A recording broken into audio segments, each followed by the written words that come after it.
Αγαπητοί φίλες και φίλες, γεια σας. Καλώς ορίσατε στην εκπομπή Ιστορικό Μονοπάτι από την Νέα Ελληνική Τηλεόραση. Η σημερινή εκπομπή θα είναι και η τελευταία εκπομπή για αυτή τη σεζόν. Ελπίζουμε το Ιστορικό Μονοπάτι να σας ταξίδεψε όσο καιρό ήσασταν μαζί μας σε κάποια ωραία μέρη, ιστορικά και πολιτιστικά, και θα έχουμε την ευκαιρία από την καινούργια σεζόν να επανέλθουμε με άλλα νέα θέματα και αναφορές στον πολιτισμό και στην τέχνη και στην ιστορία.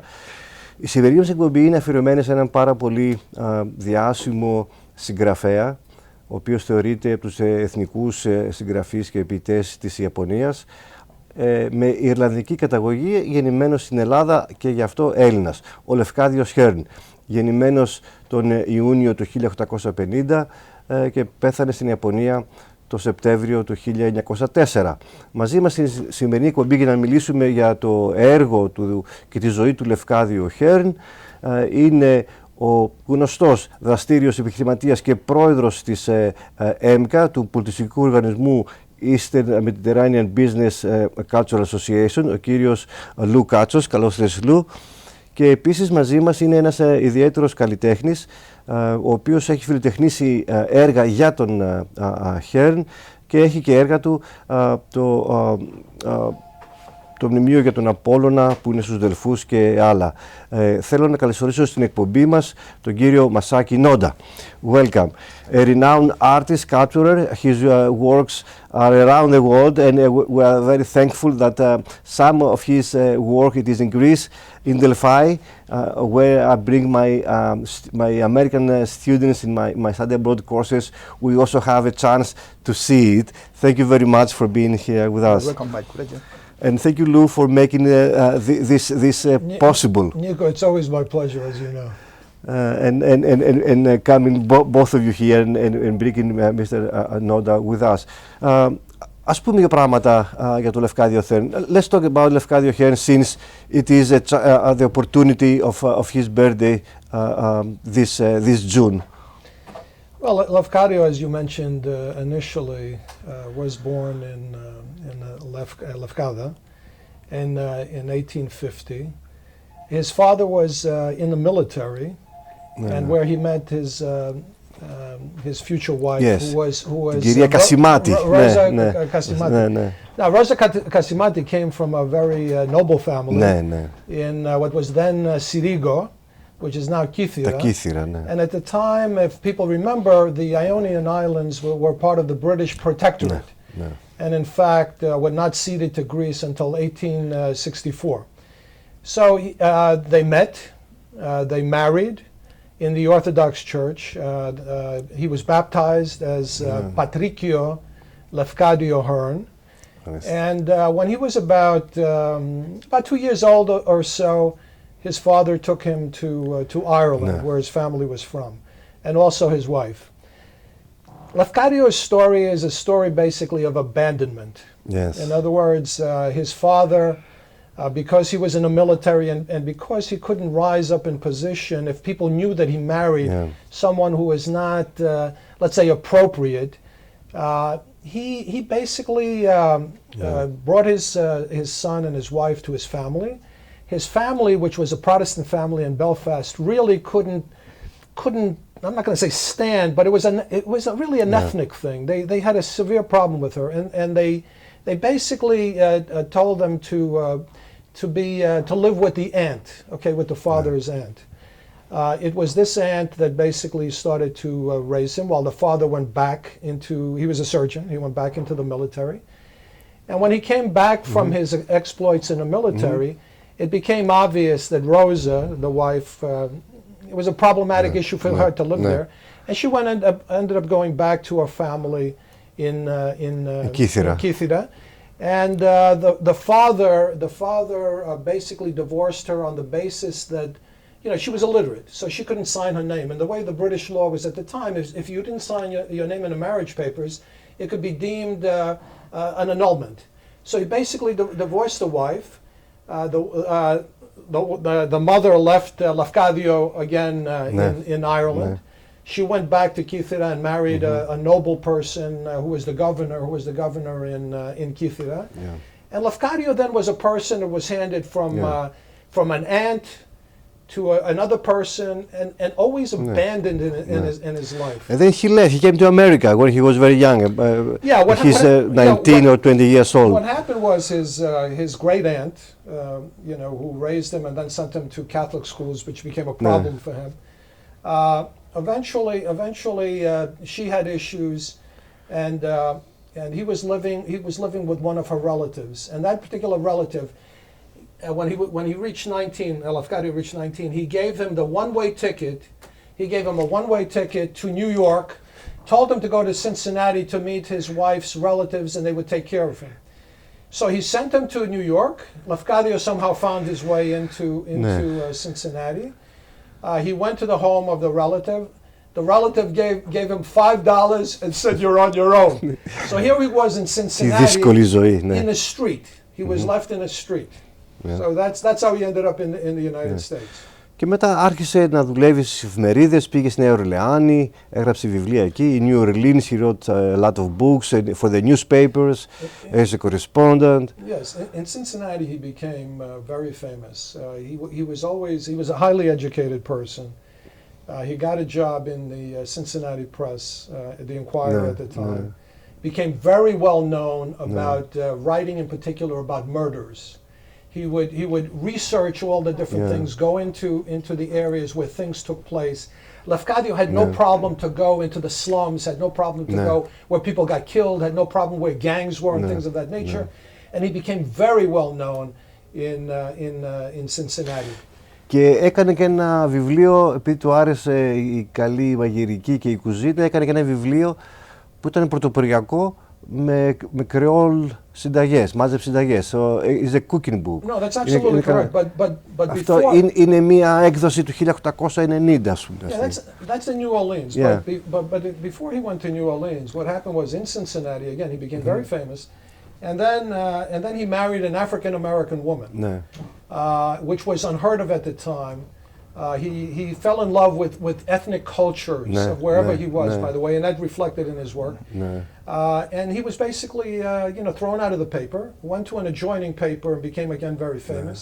And then decided, after he got a divorce from his African-American wife, because they were having issues with each other, they tried to get back together and all the rest of that, but he decided, you know what, let me go to a new life, and he went to New Orleans. In New Orleans, he became extremely famous.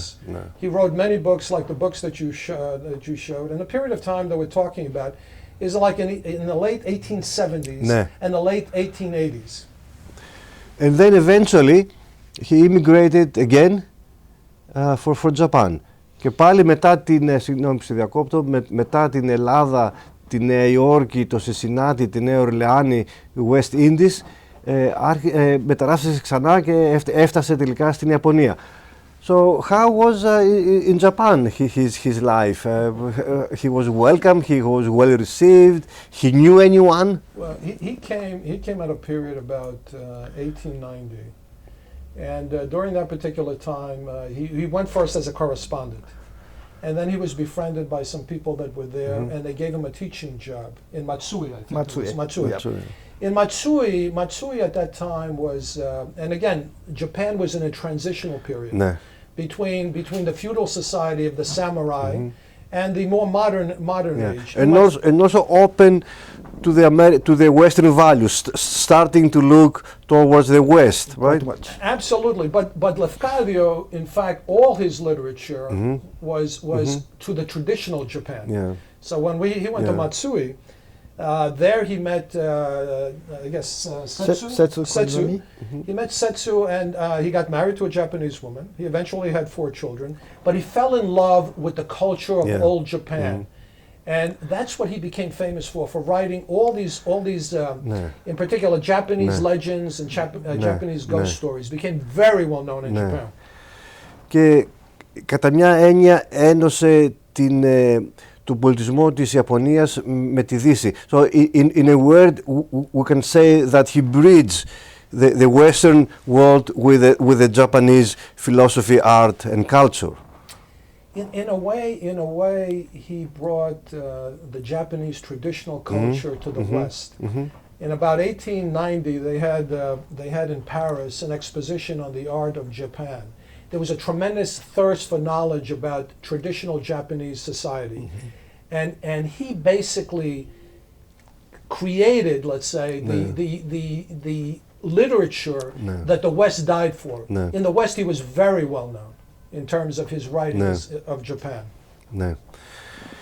I would like to ask our guest here, what is your perception of Greece? Because you've been in Greece, you have created art in Greece, you have art in Greece. What is your perception of Greece and of course of Levkadio Hern? Yeah, that's knowing to the Greece is through the Greek person. That is name was Takis Eftafio. I met him in here, and so we start to work together. That is a very early period. So he invited me to there. To 2000, that is 1995. I went to there. That's the first visit to the Greece. That's a project going to start that time. You like the country, the people? Can you tell us something? It's fascinating to me, and then I think all people know about Greek mythology, which is the most respectable in history, and so when I went to the Greece, that is a fascinating impression of the Greece. So when I went to the Delphi, that is the mythology come off. That I can feel.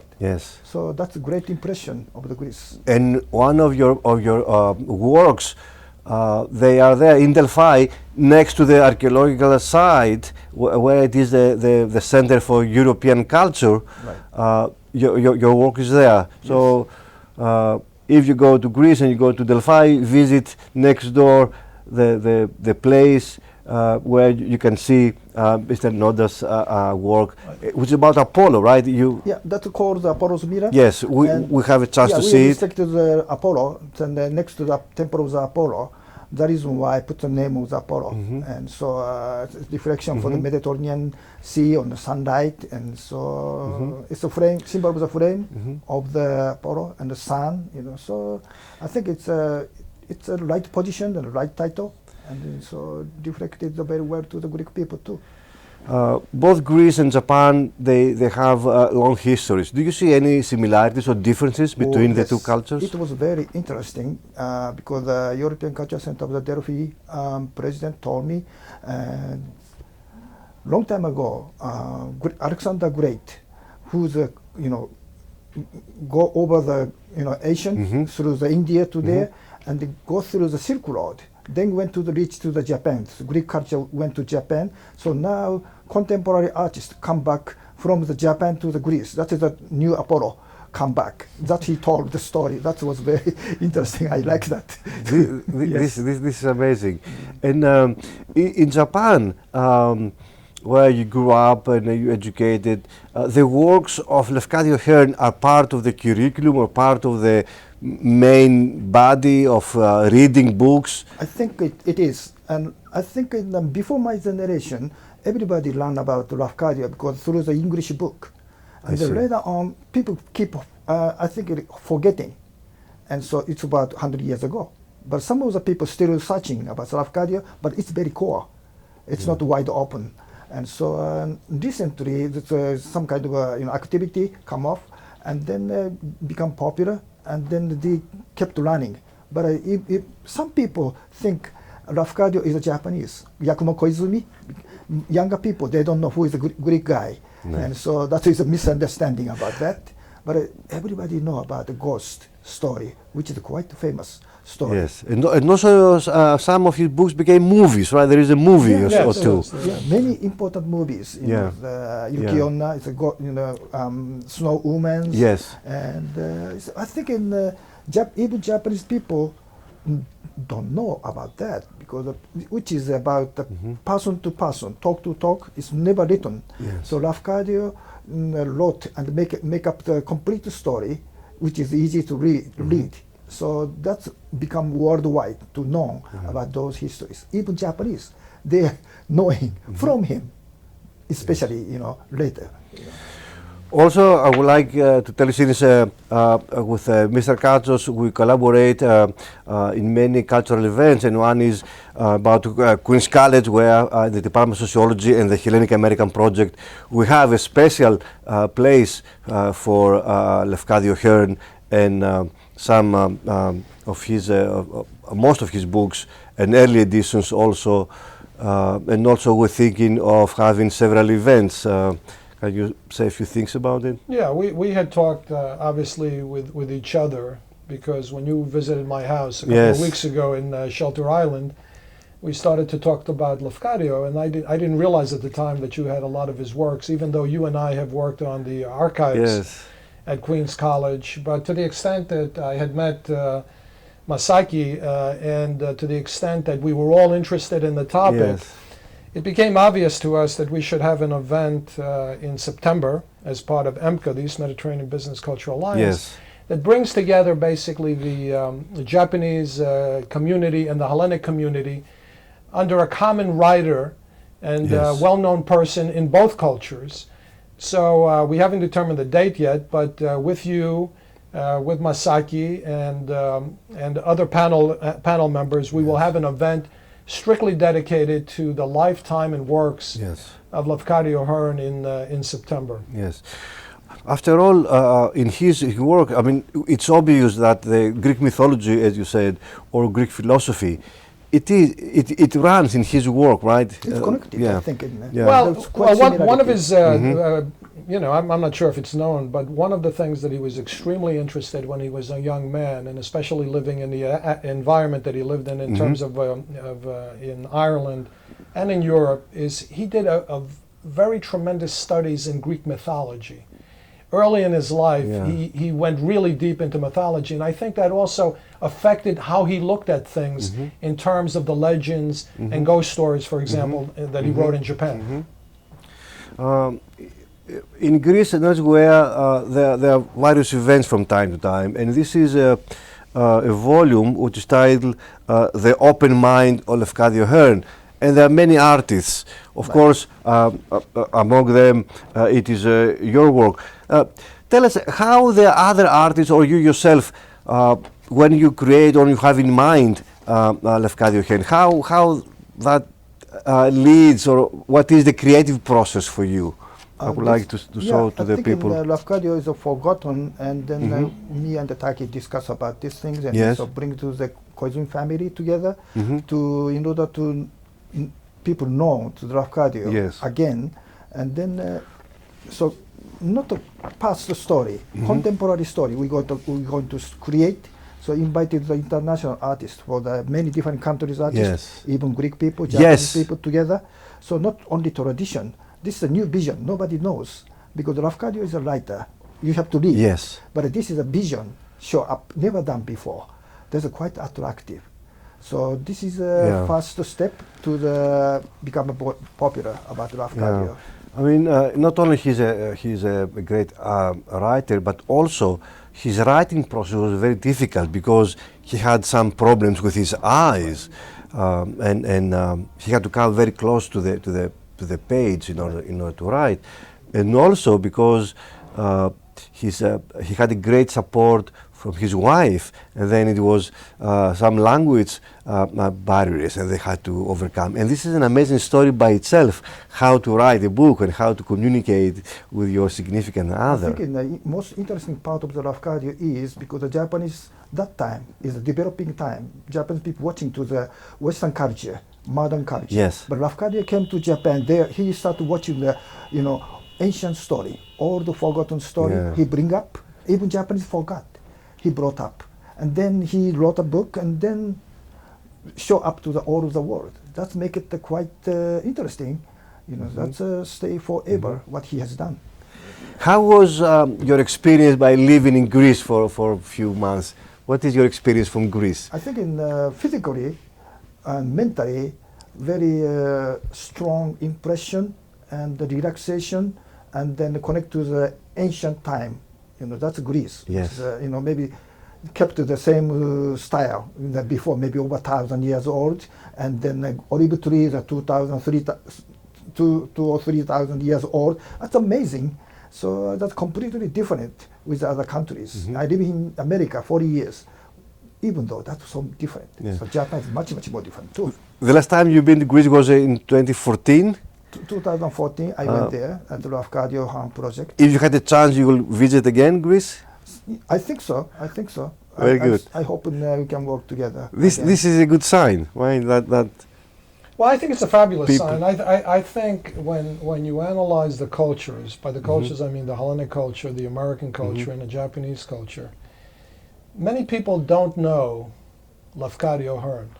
In other words, if you ask, if there were 1,000 Hellenic people in a room, and you ask Yes. them, how many people know Levkadio Hern, you would be very surprised if 1 or 2 people knew who Levkadio Hern was. As Masaki indicated, if you go to Japan, and you indicate Levkadio Hern, they know him by his Japanese name, but they Yes. don't know him by his English name. If you go to New Orleans, okay, where he was very famous, as a matter of fact, more books have been written about him as a resident of New Orleans than any other person that ever lived in New Orleans except one, A piece and of and that was Louis Armstrong. So Levkadio is a person that is not in people's minds, but I think what's great about the collaboration of us getting together from the artistic world, from the intellectual world, the writing world, etc., and from my perspective in terms of Hellenism, Yes. I think it's a great time period for us to combine together with the Hellenic and Japanese community to once again, and the American community, to once again introduce Levkadio, who was a genius. Yeah. Levkadio was a genius, and as a matter of fact, he's recognized by some of the most profound writers as the ethnographic documentarian of America, not of Greece or Japan, but of America, because of the way he portrayed people. He went deep into the African American society and wrote about them. He went deep into the Creole society of New Orleans. He And- went deep into yeah, the Japanese society. No. That as Masaki indicated, maybe people forgot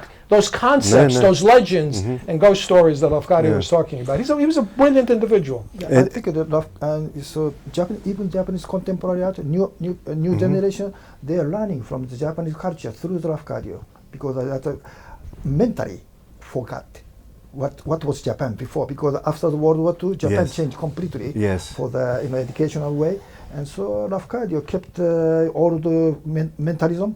So he wrote about it. What is a smiling Japanese strange smile? People don't understand. He wrote about very, understandable way. So which is impressive. Well, I hope that you're going to come again. You're going to have the event in September to talk more specific about it. Well, the event in September will be more in detail, obviously. Yes. We're going to take a couple of hours to discuss Levkadio. Yes, and since we have a space at Queen's College where in the Immigration Library we have a special wing for Levkadio Hern, maybe in the future we'll see some of your work there, inspired from Levkadio or from Greece and Japan, and that will be a great event. Let's have some closing remarks, because this is the last show for this season, and I would like you to say a few things to our audience. Yeah, please. Why don't you start, Masaki? Talk about what? Myself or Levkadio, or what? For All of them. Yeah, of course, your plans. First of all, I would like to hear about your future work. If you're working about something now, and Okay, I'm working I'm living in New York over 40 years now, and then contact to all over the world, China and Yes. Taiwan and then Greece and France, all the places. And so my mission is the culture exchange with the people. Yes. And then I'm working for the city. I was born in Hiroshima, Fukuyama City, and then I'm working with the city project, because the city want to be more active. yes. And so they're asking me to be the culture ambassador now. I'm helping to the city people. Congratulations. I'm working with the mayor. And so I hope Συγχαρητήρια. it's a great connection with some other cities, even Greece, in America. And so to connect to the active for some culture exchange. That's I hope in my future. Congratulations. Congratulations. Very good. Lou, about... Well, as you know, I'm very involved in Hellenism in many different ways. Yes. And this has nothing to do with my profession, because my profession is development, design, and construction. But my interest has always been to promote Hellenism. My interest and belief is that Hellenism shines in a multi-ethnic, multicultural way.